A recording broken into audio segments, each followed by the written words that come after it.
to be speaking today about peace of mind parenting. And I often like to tell my patients that I've done all the worrying, enough worrying for everyone, so you just don't have to worry, because I did my fair share. I have 3 children. One of them is my biological child. I have a 10-year-old daughter.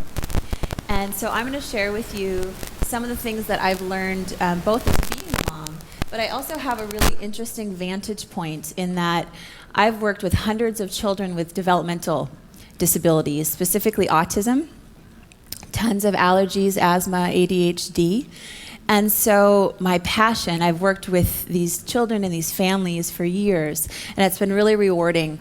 But what I always in my heart wanted to do was to say, how can I be at a different spot of the equation? I love to be able to help these kids, but how can we prevent these things from happening in the first place? And that's why it's such a pleasure to be here, and I just want to commend you for being in this room and having these thoughts, because there's so much we can do on the front end to prevent this from happening. So one of my areas of expertise that's developed over the years is when a family has a child with special needs, they'll come to me and I work with the parents on how can they have the best likelihood of having a healthy follow-up pregnancies. And so I'm proud to say in my practice, and I have now about 3,000 people that I work with. I'm currently on sabbatical, but of all the families who have had a child with autism and then subsequently have had another child, 0 children have been affected with autism. And that's amazing. And that's nothing to do with me. That's everything to do with the power of education, the power of being proactive, the power of being able to create a beautiful environment for this child to come into. So I'm going today to talk a little bit about pregnancy and postpartum and raising and having a healthy household. And I know that Donna is going to take a lot of the pre-pregnancy, and we're very much in alignment philosophically in the importance of detoxification and cleansing and those types of things. So I'm going to stick more towards pregnancy and postpartum, but at the end of my presentation, I'm happy I'll field questions, and we can just have some dialogues about any questions you might have, because I won't be here later in the day. Okay, so I'm going to make this really simple. We're going to break this down into, I like mnemonics. So my presentation is broken down into SMILE.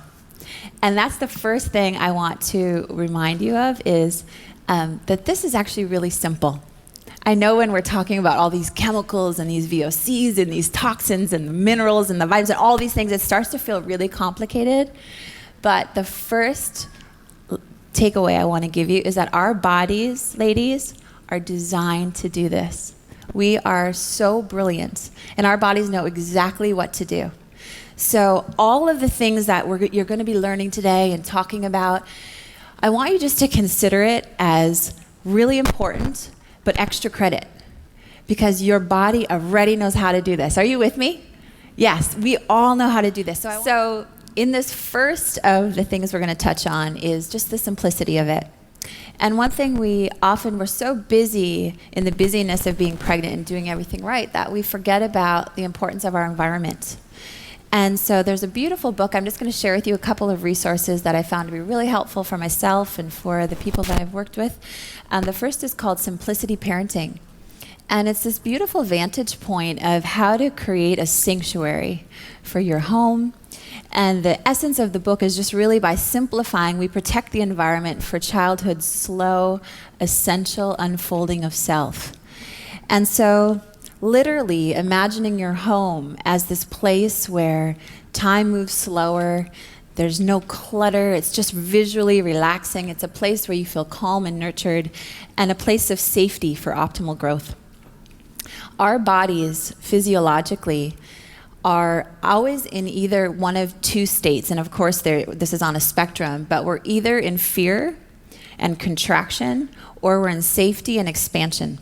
And there's never a more important time than when you're pregnant to consistently keep yourself in a place of safety and expansion. Because if you break it all the way down to the cellular divisions that are happening, your experience, your hormone pulses, your emotional surges, all of these things are having a direct physiologic impact on the protein by protein building of your baby. Now, this is not something, and again, like I know our brains, especially us women, it immediately goes to, oh my God, okay, now I need to be calm all the time, right? Like we can get really stressed out about the need to be calm, which really is not very helpful. So looking at this as an invitation, if you've never before taken time for yourself to create some habits, to cultivate safety and calm and nurturing for yourself, this is a great excuse to do so. This is a wonderful time. So M is for mindfulness. And I spoke about this a little bit yesterday, but the importance of giving yourself some time to be mindful. This goes right back to what Rebecca talked about intention. This is the time to really get clear for yourself. Who do you want to be for your child, for your children, for your partner, for yourself? This is such a sacred time, this time of pregnancy and really the entire experience of parenthood is just, how do I say it? Because I also don't like to make things sound like they're so great. It's the greatest challenge ever, and sometimes it totally sucks. Like, so there's like this balance, right? And we could probably have a whole conversation weekend about parenting and what that's all about. But mindfulness, so giving yourself a practice of at least 11 minutes of mindfulness. The more you can, the better. Here's why it's extremely important, if we're coming back to the biologics of this. In speaking with Dr. Amen, he threw out this fact that just like stuck in my head. He said 250,000 nerve connections are being made every minute during pregnancy. 250,000. So can you imagine every minute 250,000 connections of who this being is inside of you are being stitched together, they're being connected. And you can imagine how that might be different if those connections are being made while you're stressed and you're running around and you're worrying and or if you're in this place of calm, of rootedness, of certainty, of safety, every minute. And again, this is just an invitation, this is an opportunity more than anything. So the question for yourself is, what view of the world, of life, of love are you creating for you and your child? Now, I know that for those of you, who is here for my presentation yesterday? And who is brand new? Okay, so I'm just going to give a brief review. I know everyone has so much information. It's good to review anyway. From conception to age 6, our brains work very differently than for the rest of our lives. So they're literally a sponge without any type of filter whatsoever. We are absorbing everything around us. We know this because the younger you start to teach a child a language, they pick it up, right? Kids have just this amazing ability to learn. They also, what they're doing is they're forming this view of life. So if you look at the brain waves of a baby from conception to age 6, they're spending a lot more time in the slowest brain waves, theta and delta waves, which are the same waves that in a hypnotic trance you would see. And so what that means is our children are literally just absorbing everything that's around them. And so as a parent, one of the greatest things that you can do is to be really mindful of what are the influences, what are the energies, what are the vibrations, what are the points of view that you are immersing your child in these first really critical years of life. So again, if you want to learn more about this, there's some great resources. I love Spontaneous Evolution by Bruce Lipton. If you yourself want to work on some of these things, there's a great type of psychotherapy called integrative body psychotherapy. And what it works on is this view of the world we call primary scenario. And the reason this is so important is in these first 6 years of life, you're literally hardwiring your neurological anatomy. So the development of your physical brain, I'm talking about if we look at your brain, the parts of your brain that will be more developed, have more blood flow, more activity, are very much influenced by these first formative years of life.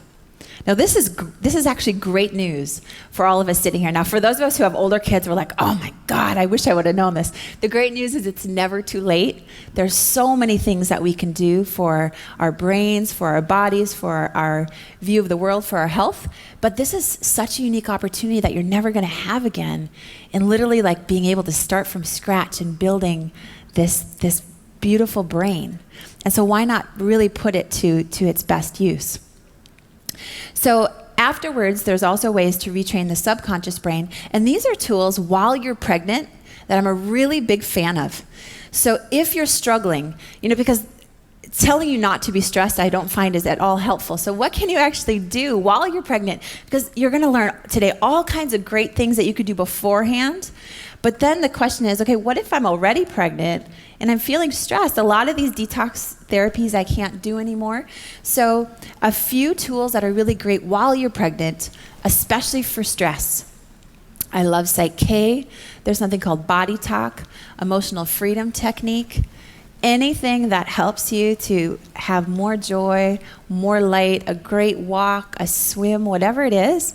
But this is the time to really give yourself permission to indulge and to take care of yourself.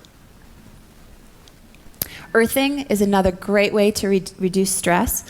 What I love about earthing, more specifically, I didn't show this yesterday, was the impact on cortisol regulation.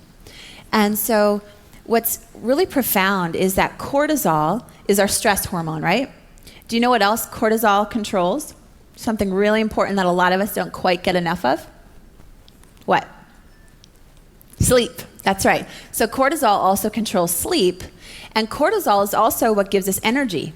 It's what wakes us up out of bed in the day. So in ideal cortisol level, what it looks like is it peaks in the morning, and it's what's supposed to get us up out of bed in the morning, and then it slowly declines throughout the day, and then it should wind down and allow us to sleep. Now, for a lot of us who are busy running, our cortisol is completely flip-flopped, right? It's low in the morning, and so we need coffee, we need stimulants to get up, and then it kind of jacks up throughout the day, and at night it's bzzz, and we can't sleep. So this study on earthing is so beautiful because by reconnecting to the earth, and by that I mean going outside barefoot, grass, sand, or unfinished concrete for at least 20 minutes a day, or you can connect with an earthing product, you can bring your cortisol levels into complete balance. And what's so profound about this is that 100% of the time, cortisol comes into optimal rhythm within just a few days of starting to earth. Some people, it actually happens within a couple hours. But in looking at simple ways that you can bring your hormones into balance while you're pregnant, because that's the key. It's really tricky. You don't want to be taking a lot of hormones.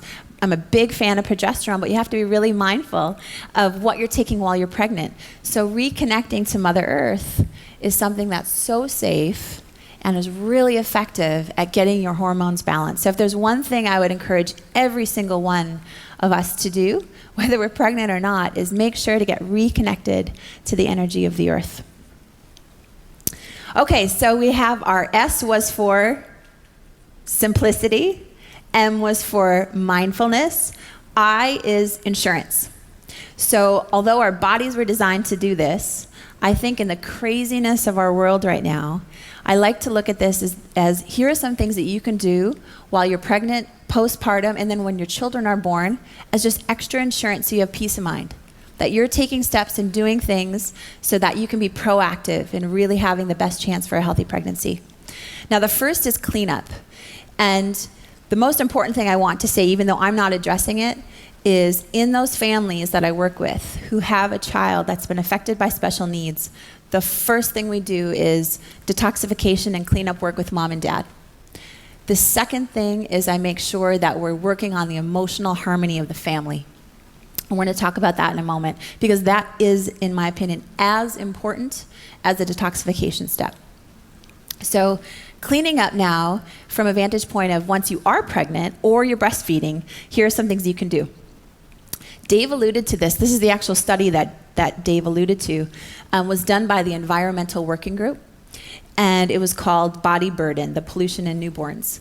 And they found an average of 287 chemicals found in the baby before their first breath in the umbilical cord blood. And what was most alarming was that 180 of these were known to be carcinogenic, and 217 of them were toxic to the brain and the nervous system.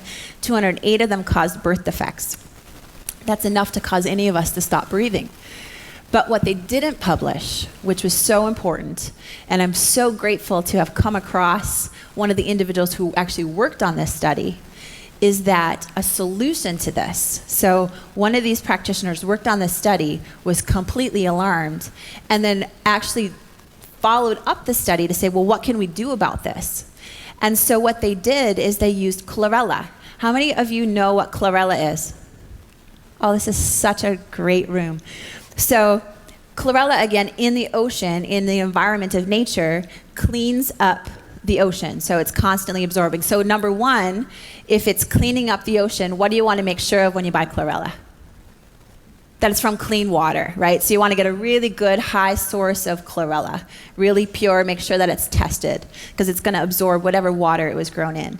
High dose chlorella. So I'm talking upwards of 500 milligrams capsules, 5 to 10 of those. You can go up to 20 of those. Again, this is like a living source of some of the hardest to find minerals, vitamins, all of these resources. So it's not just something that's going to detoxify you, it's also providing nutrition at the same time. And so this is one of my favorite ways to clean up. Now here's the really good news about this study. So the first half of the study, horrific what they find, because for all of these years, we actually thought that the mom's body protected the fetus. That in fact, if the mom had had any type of body pollution, that the fetus would be protected. And in fact, the opposite is true. From a biological standpoint, pregnancy, the mother actually dumps and releases toxins into the child because of all the pulling from the fat stores of the body. So in fact, one of the most important things you can do is clean up your body first. And if you didn't have the opportunity to do that, and even if you did, a great thing to do while you're pregnant and you're breastfeeding is to add in chlorella. So at this high dosage of chlorella, what they found is they could reduce the body burden to the baby and in mother's breast milk by 80%. 80% with just the addition of chlorella. So this is one of those peace of mind things that's so easy, so inexpensive, and it's so wonderful for the baby. In fact, in Germany, if a baby can't breastfeed, one of the things that they'll use as a substitute is to put in some healthy oils, and then they use chlorella. And they mix that up and they use that as a homemade baby formula. So really, really nutrient dense for both you and your growing baby. Water is a great way to cleanse. Keeping yourself hydrated is really important. It's counterintuitive because we feel so bloated and puffy while we're pregnant. You know, you're just like, oh God, the last thing I want to do is drink more water. It actually will help you. So the more water you can drink, the more it's going to keep all these toxins flushing out and you're going to feel better. So really important to stay hydrated. And then any greens, any things that are dark green, leafy, wonderful for cleaning up your body while you're pregnant. The reason we don't do detoxification while we're pregnant is because the body, again, now we know that the baby's not protected, and so we store our toxins where? Where, women, do we store our toxins? We store it in our fat. And so it's actually very safe. It's out of the bloodstream when it's in our fat. Our body's so brilliant, it moves it as far away from our internal organs, and think baby, internal here in the midline. It's pushing it out into the fat. If we're initiating some really intense detoxification while we're pregnant, we actually pull it out of those fat reserves, put it back into the bloodstream, and then it has to be processed by kidney, liver, and excreted. So we don't want to do that because we don't want that to be passed to the baby. So that's the reason. I've had that question a lot. Why can't I detox while I'm pregnant? So here are a couple just practical things. I like to give people tools because I know it can get a little overwhelming. You almost want to put yourself in a bubble and you're like, oh my God, what am I supposed to do while I'm pregnant? So in a perfect world, you're going to eat everything organic. And I agree with David. In fact, I just say as much as you can grow yourself. But this is a really great list put out by the Environmental Working Group. These are called the dirty dozen. These are the 12 highest concentration of pesticide sprayed foods. These you avoid like the plague when you're pregnant or anytime. These are so toxic with pesticides. And then on the right are the clean 15. These are the ones that are the lowest in pesticide residue. And so it's just nice to be informed as far as not all fruits and vegetables are equally sprayed. I see you feverishly writing. I will make this available to Rebecca, so you'll have access to this presentation. You don't need to write it all down. We need some peace of mind in the moment. Second resource I wanted to share with you is a database called Skin Deep. It's also by the Environmental Working Group. It's a place where you can look for safe personal care products. So how many of you are familiar with Skin Deep? Okay, a handful of you, that's great. So this is a place where you can look for, they have a section called babies and moms. And remember, anything we're putting in or on our bodies when we're pregnant or breastfeeding is going right to our children. And so we want to be really mindful of that, especially things you're using every day on a big part of your body, like lotions, creams, those types of things. So this will give you a rating, and you can look up even your personal care product and see how safe it is for you. Really nice resource. Okay, so the second aspect of this is nourish. So we're talking now inside this insurance category. And one of the ways that you can ensure a healthy pregnancy is to nourish your body. And I love when, we actually don't compare presentations before we all come here. And I think it's so cool that we're all looking through different lenses and we come up with the same answers. I just think that's awesome. So really building on what both Dave and Rebecca started us with this morning, there's just a couple things that we just really, really want to hone in on. And this is great because it makes it, we're all giving you the same message now. Vitamins and minerals. Biggest thing, women, that we're missing is minerals. And you want to think about that this body, you're going to be in this body for the rest of your life. So you don't just need to get through this pregnancy. You want to have enough minerals for the rest of your life and not set yourself up for osteoporosis later in life. So taking in minerals. Now, I'm not a big fan of synthetic mineral supplements. I think getting them in whole food form is really the way to go. I love dark green live source mineral sources. Those are my favorite, hands down. A great way that you can know if you're getting enough, it's a rudimentary test, but it's better than nothing. First morning urine pH. What do we want to be above? Is anyone done? How many of you are familiar with first morning urine pH? Oh, this is cool. Okay, so this is new for a lot of people. So you can get a urine pH stick, and it's just a little strip. And your first morning urine, you just pee on this strip, and you compare it to the chart. And depending on the strip, you want to be at least above 6.4, 6.75, or above. The higher you are, the more alkaline you are. The lower you are, the more acidic you are. So this is really critical because the more alkaline you are, that's giving you an idea of your mineral reserves in your body. How much available minerals do you have that you're actually excreting at night? And so this is just a really very nice little tool that you can use to get an idea of, are you getting enough minerals in? Because I get that question all the time, like, how do I know if I'm getting enough? I don't know. And that's a tool that you can use. Now, you are going to find that the test is dramatically thrown off by stress. So you could be eating this amazing green diet, and then you have a really stressful day, and the next morning, your pH is going to be super acidic. Why do you think that happens? Because your stress hormones and everything that gets released when you're stressed is super acidic. All these acidic wastes. If you could see how damaging stress is to your body biologically, we'd be a lot more into like yoga, meditation, all these things, because these things can actually outweigh the benefits of eating healthy. That's why we all need to give ourselves a break and really embrace this with some joy and some levity. Second thing to nourish our body is essential fatty acids. Coconut oil, like David talked about, I 100% agree. And the saturated, I know it's a saturated fat, but it's a healthy saturated fat. Do you know what acid is in saturated fat that they can't get anywhere else? Lauric acid. And lauric acid is also found where? In breast milk. Exactly. So if you want to have your breast milk be really rich in lauric acid, you're going to add in some coconut oil. Make sure it's great, cold-pressed, extra virgin coconut oil. Also really great if your child is waking up at night, your hind milk might not have enough fat in it. So adding in lots of coconut oil. I'm talking tablespoons full. You don't have to be shy about how much coconut oil you're taking in. DHA. DHA, why is it so important? We all talk about it. It's because DHA provides literally the building blocks that provide the connections, the synapses between nerves. Here's the interesting thing we're finding in research. If DHA is not available, the body will use any junk oil to make these connections. So literally the brain has to make these neural connections. How many are they making a minute? 250,000. If DHA is not available, it's going to grab any junky oil that it can get because it needs oil. And so it's going to put together this brain with less than optimal oil. So you want to think DHA, DHA. You can also, nuts and seeds are really great to be taking while you're pregnant. And then the B vitamins.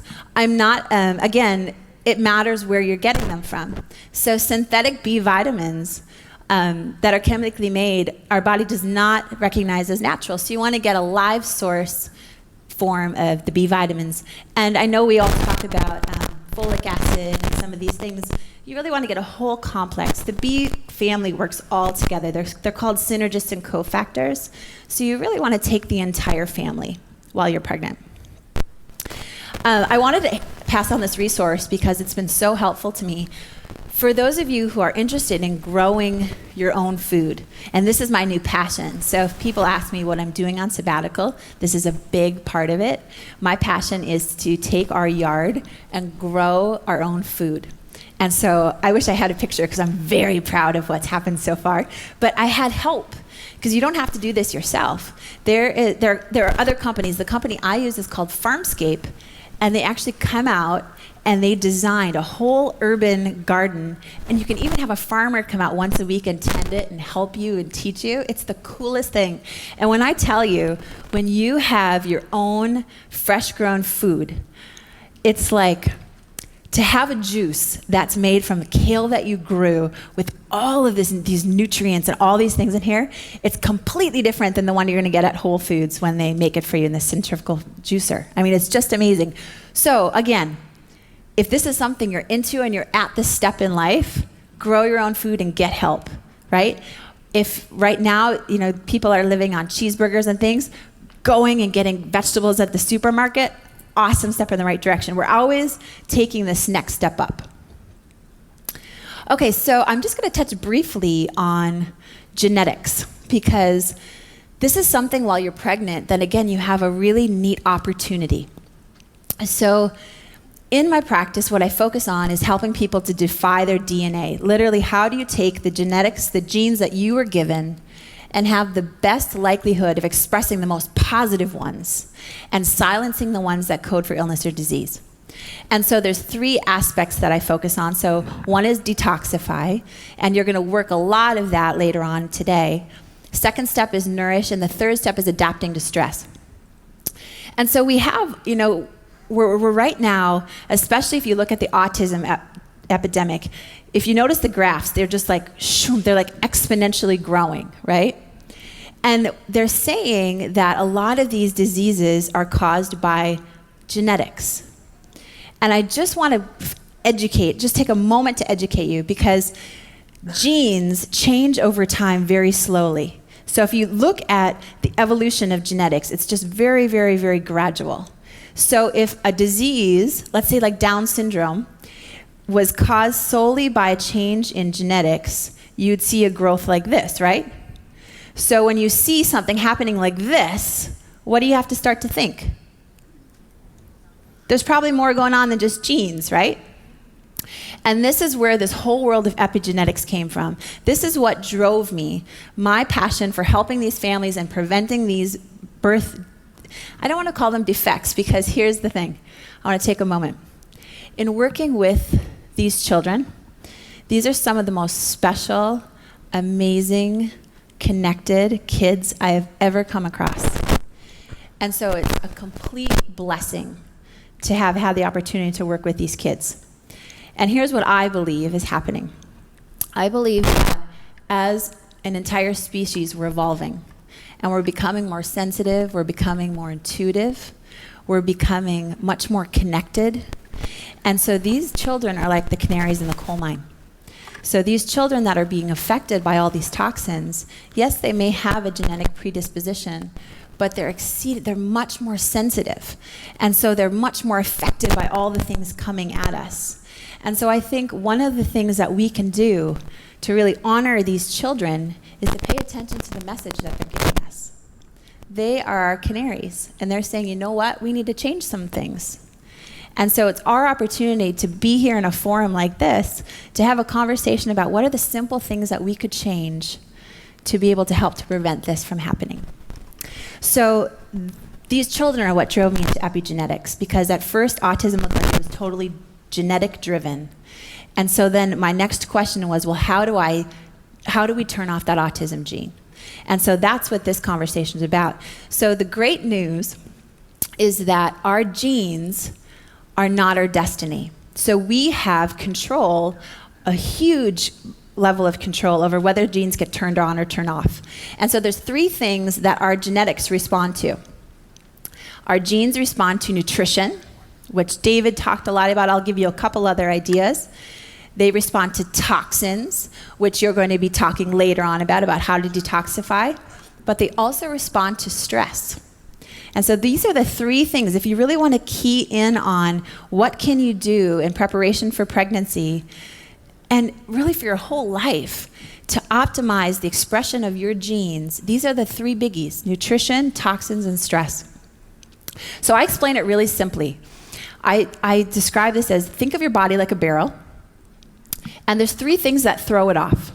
Either you have too much of what your body doesn't want, so these are the toxins. You have not enough nutrition. Oops, I need to go back. Not enough of what it needs. Think of it has weak sides.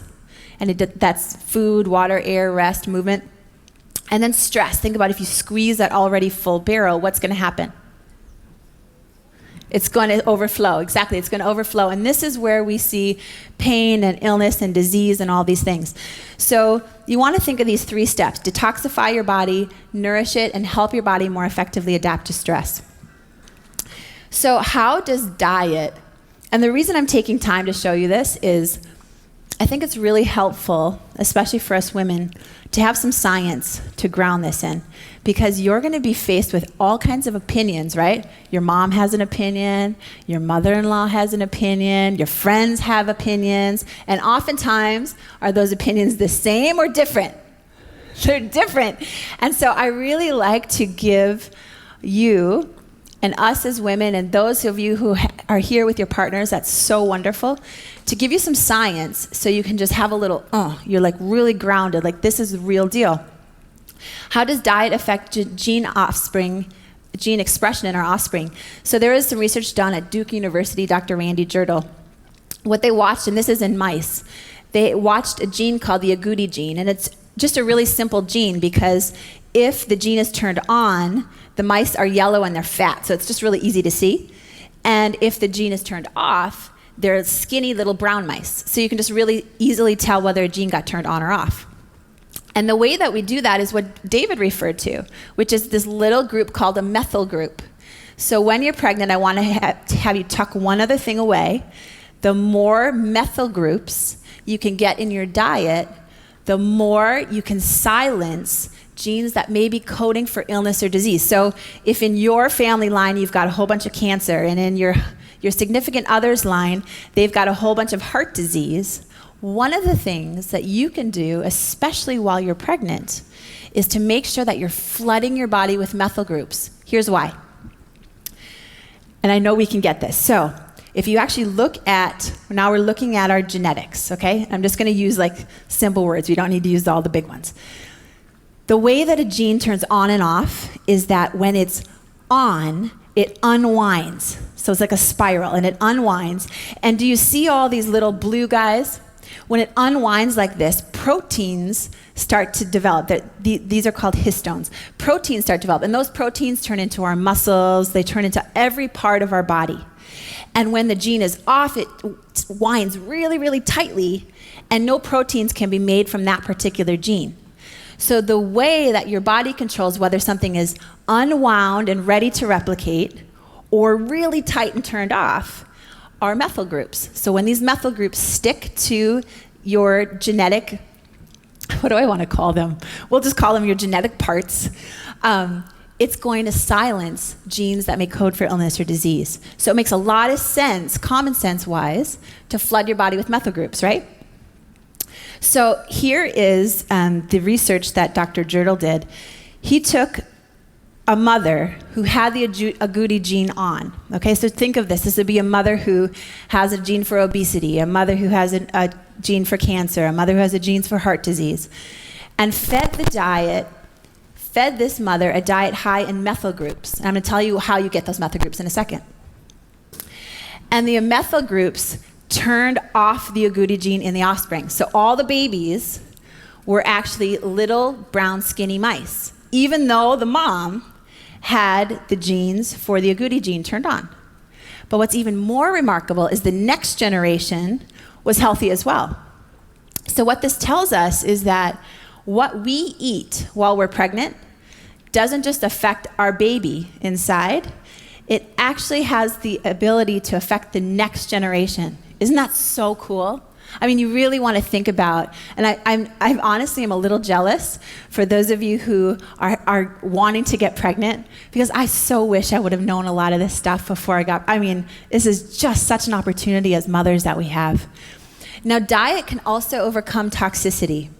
So as we go through the rest of the day and we start looking at these detoxification protocols, I want you also to realize that these are all parts of a piece of a puzzle.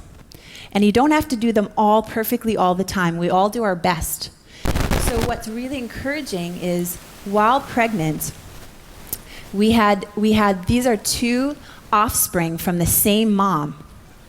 The mother of the mouse on the left received a normal mouse diet, and the mother of the mouse on the right received a diet supplemented with choline, folic acid, betaine, and B12. And what was interesting is that the mothers were exposed to BPA, so the toxin BPA in really high amounts. So what happened is when the mother did not have sufficient nutrition, that BPA triggered on disease-producing genes. The mother that had plenty of these methyl groups was exposed to the toxin, the gene didn't turn on. Do you get the impact that has for us? So the more solid our nutrition is, the more unmessable with we are, the more we can handle things coming our way. And so you want to really think about that. It's helping us become superhuman. So our genes and how we take care of ourselves can affect ourselves, our children, and our grandchildren. Just awesome. Okay, I promised you I'd give you this list, and I'm not going to take time for you to write this down, so I'll make this available to Len and Rebecca. They can pass it on to you. Nutrients from our food are turned into methyl groups, and here are all the different nutrients and great places that you can get them and how they help you epigenetically. So I'll make that list available to you. Okay, my favorite way to boost methyl groups during pregnancy is a combination of live source betaine HCl. Do you know where this comes from? There's a clue on the screen. Beets. And David also talked about what else is in beets. What did he talk about? Beets are great sources of all kinds of things. Minerals, vitamins, things that we can't get other places. But one of the best things that it gives us is betaine HCl. So having beet juice, brilliant. And also taking betaine, live source betaine HCl combined with a source of potassium. It helps you to naturally boost detoxification, break down all kinds of things, but it adds methyl groups to your body. So here is a smoothie recipe. I'll pass it on to you. It's something that I actually drink every day. And it just is pounded with, when you're pregnant, our taste buds also become more sensitive. So we want to take all this stuff, but it also really would be helpful if it tasted good. So this is one of the smoothies that I drink every single day. It's a combination of all of the healthy oils, and then also some of the greens. One of the things I'll add in here that we don't often talk about is Brazil nuts. Brazil nuts are a really important nut. It gives us a source of selenium that's really hard for us to get in other places. So that's one of the things I would add into your regimens. You want to consider having some Brazil nuts. Now, I have some recipes that I'll share with you. These are recipes, it can either be for you while you're pregnant, but I actually developed them for kids because in working with these kids, the hardest thing was when you want to sneak nutrients into kids, this is the hardest thing in the world. Because most of them taste really awful and really bitter. So you can come up with this amazing plan, and it does nothing if you can't get it into your kids. So these are some of the ways in my practice that I hide things to get them into kids. So a lot of the kids like the chocolate smoothie that I just made. A lot of them also like a tropical kind of smoothie. So this is the tropical one. I'll give these to you. And here's a little tip. Try different textures and temperatures. So especially my daughter had sensory processing disorder when she was younger. She was really, really sensitive to different textures, to different things. And so she hated smoothies. They would actually make her gag.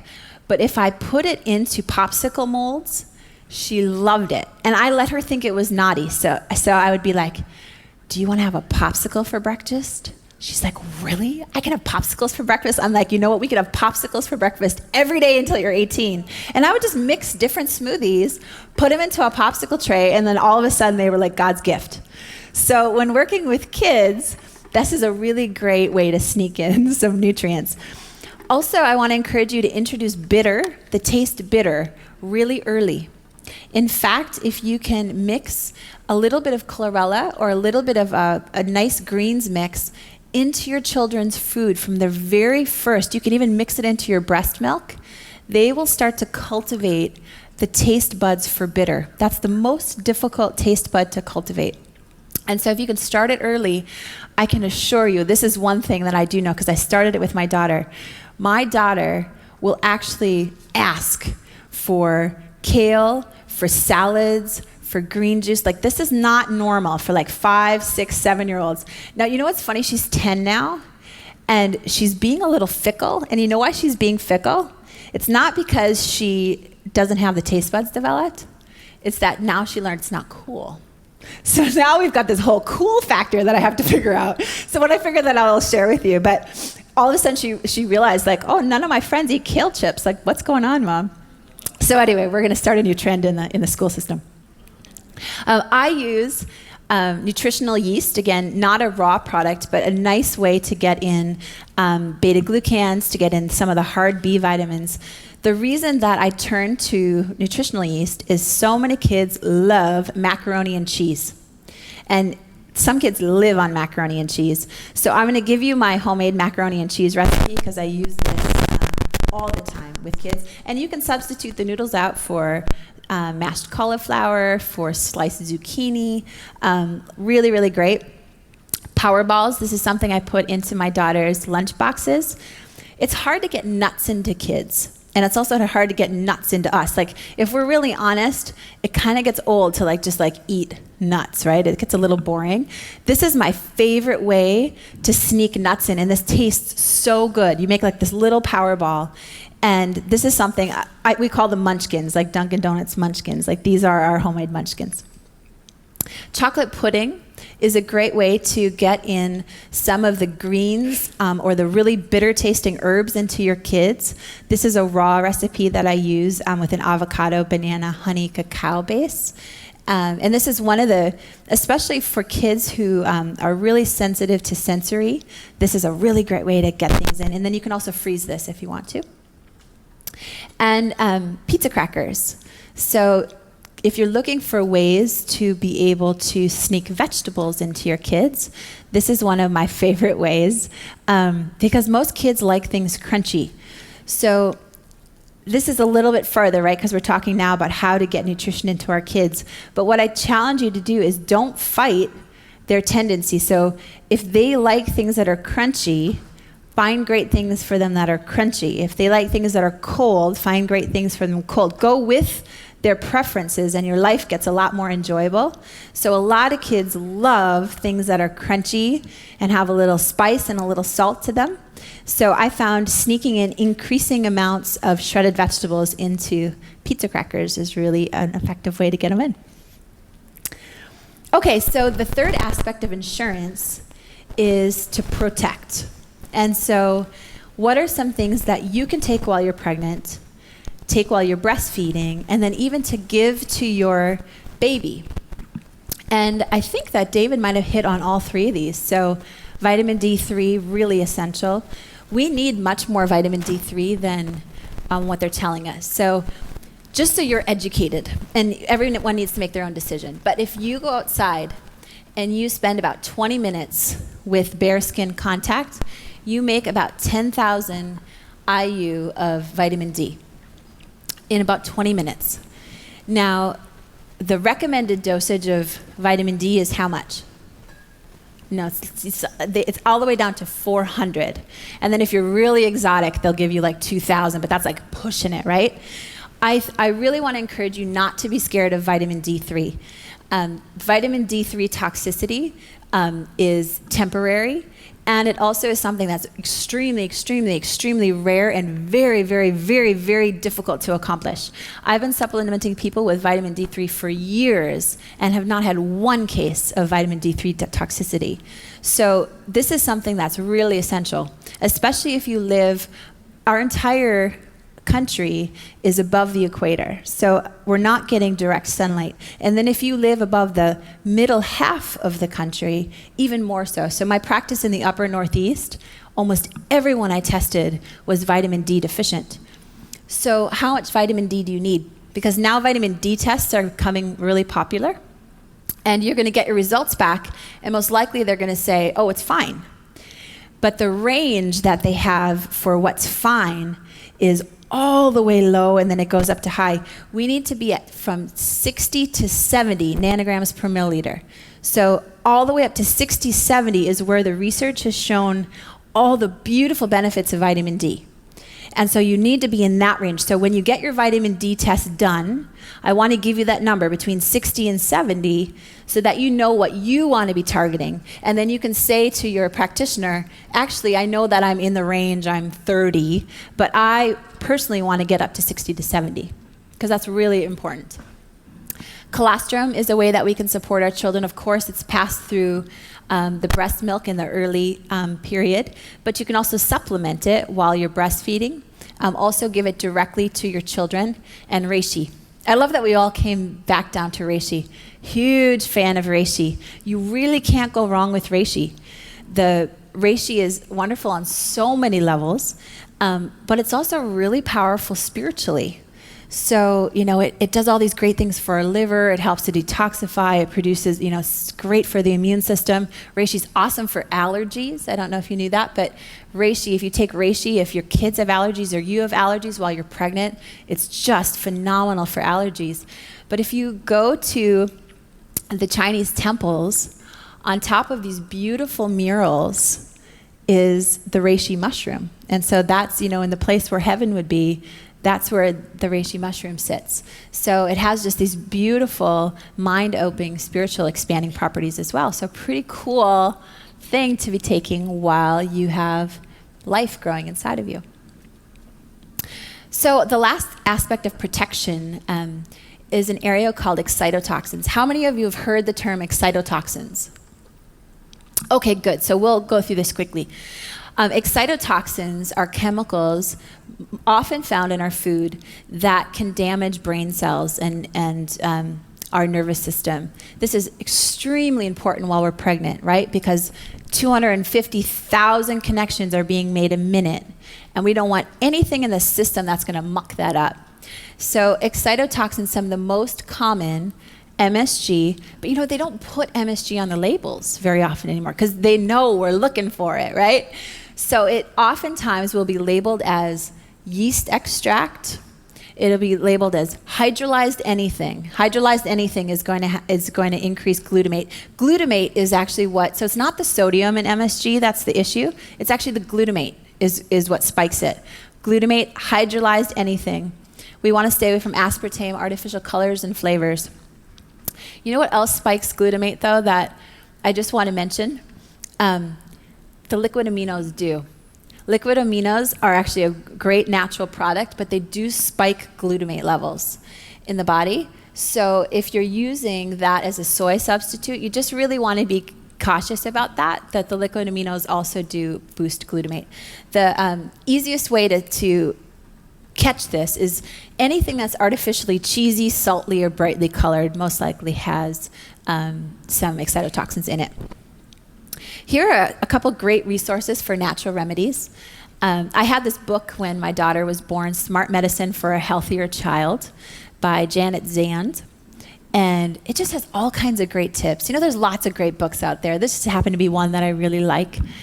And a really down-home rooted source of folk medicine is Earth Clinic. How many of you guys been to Earth Clinic? This is new. Oh, this is new.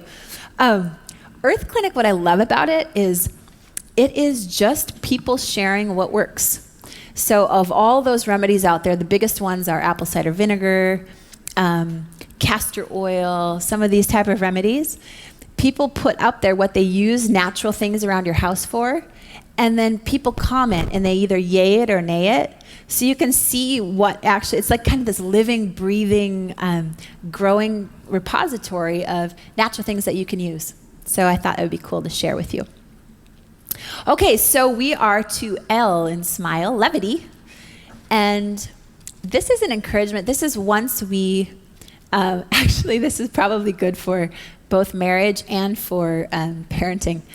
But one of the best parenting, I get this question a lot from parents, especially parents who have children with special needs, because it's a really, really stressful time.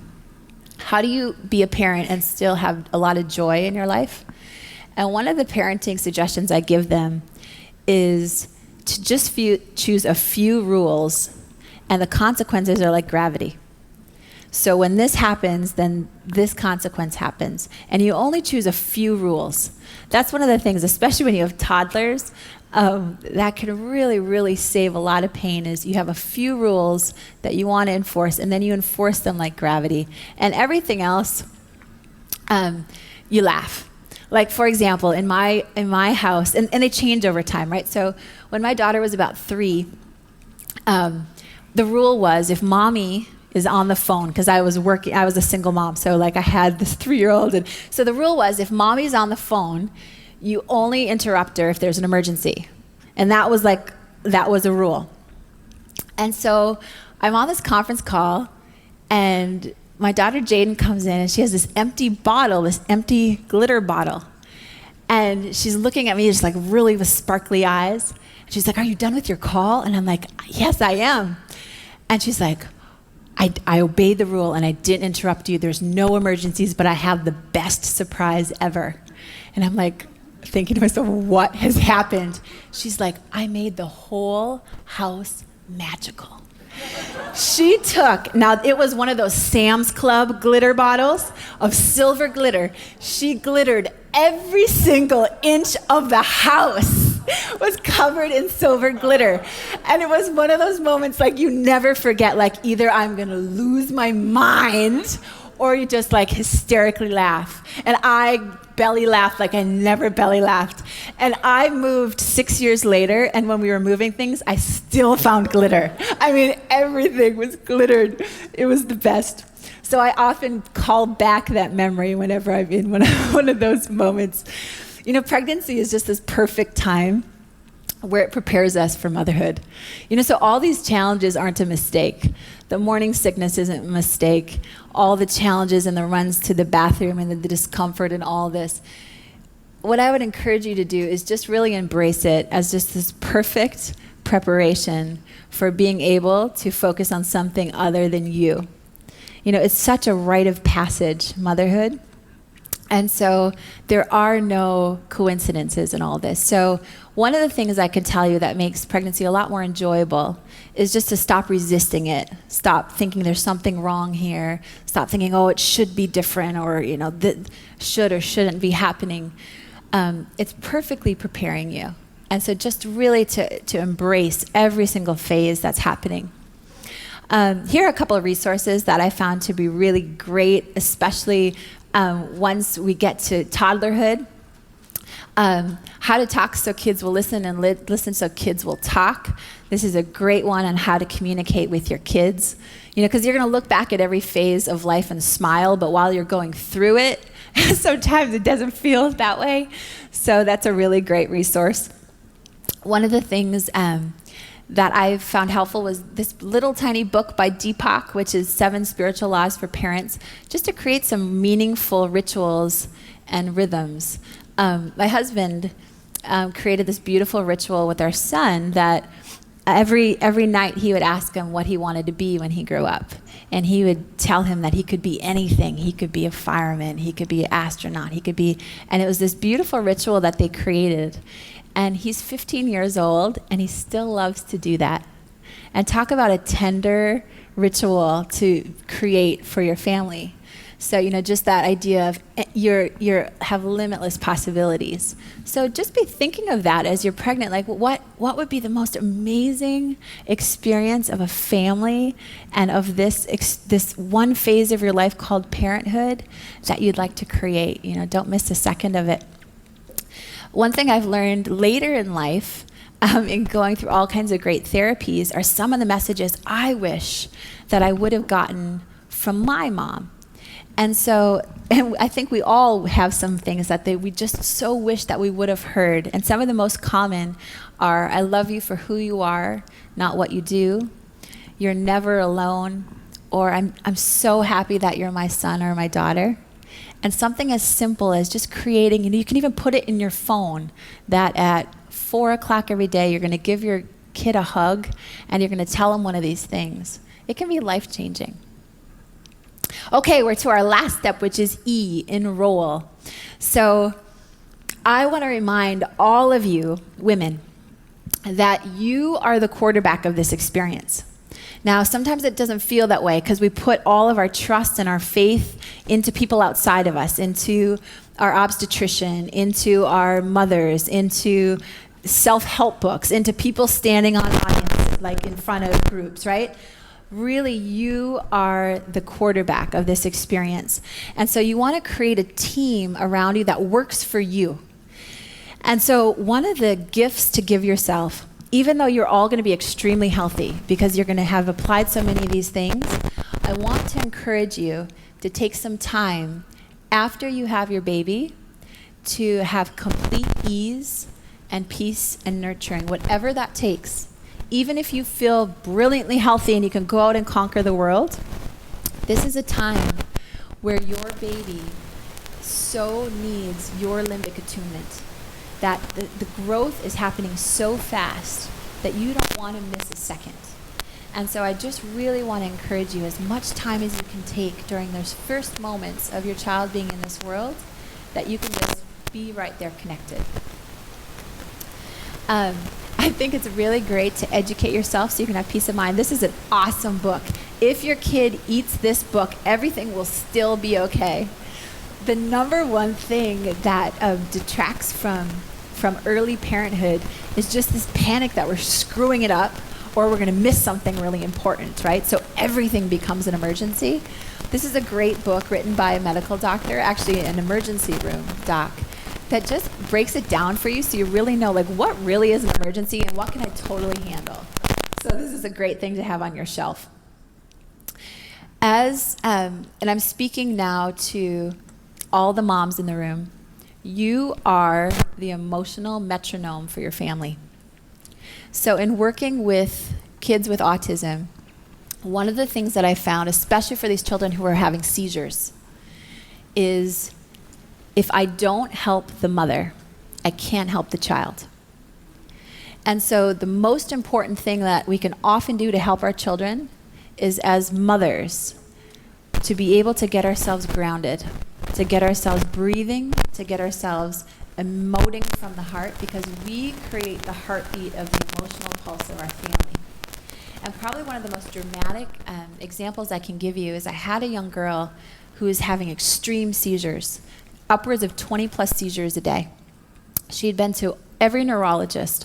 She had been all around Manhattan trying to find out how she could work on this. We started doing some things naturally to try to detoxify her body, trying to build up her neurological system. I finally sat down with her mom and I said, you know what? I think we need to work with you. And she got very defensive and very angry. Like, what are you talking? Are you trying to say that I'm the cause of my child's seizures? And I said, of course not. But wouldn't you want to create this haven for your child so that she can feel this complete peace and this serenity every time she's around you? Don't you think that would be a great thing? And I worked with this mother on some stress relieving techniques. She'd started doing some mindfulness.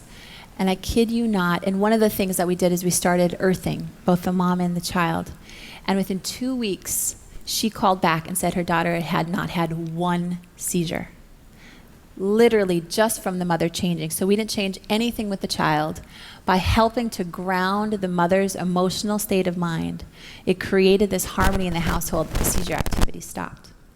So don't underestimate the power that we have in creating this sanctuary for our family. So in order to maintain that peacefulness, we can't do it alone. That's the other thing we want to do, is look for like-minded circle of support. And I say like-minded not because we only need to hang out with people who believe that we do, but it's really, really helpful to have somebody else who's into this, right? Into this way of living, so that it's not every time you talk to your best friend that you have to defend yourself and your decisions and why you're doing things the way you do. It's really great to have somebody to be like, you know, I tried this, you know, my daughter had a cold and I tried some reishi, it was amazing. And they're like, oh yeah, well, I tried this new salad and it was just awesome and my kids loved it. You know, just so you can like have some people to bounce some ideas off of. So I'd encourage you, if you're right now looking to get pregnant or you're pregnant, start reaching out now. Whether it's, you know, groups in your area, whether you want to start a group, but have some people that are go-tos so you can have your circle of support. So with that, I just want to thank you for being here and just to really acknowledge the place that you're coming from in being proactive in creating an extraordinary world, because our children are the future. Thank you.